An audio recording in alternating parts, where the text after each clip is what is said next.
ranked women's team. They're desperately in search of a win after dropping 6 straight games in the new year. Hopefully a trip away from Amsoil is just what the doctor ordered as the team travels to Bemidji this weekend to take on the Beavers. The Dogs have owned the all-time series, winning 15 in a row against their cross-state rivals. UMD will be without 2 of their top blue liners as Nina Jobe-Smith and Ida Carlson are suiting up for their national teams for Olympic qualifying.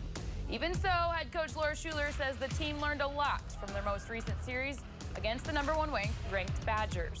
I really like where our team's at right now.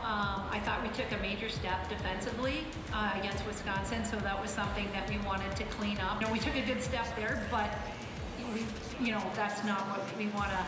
We don't want to just be satisfied with that. We want to continue to keep pushing forward. I think there's more in our team. Obviously, you always want to come out with a win, but I feel like that was a character build for our team, and we know we have a championship team here. To keep it that close with the #1 team in the nation, and to hopefully keep that going and keep that rolling with this group will be awesome.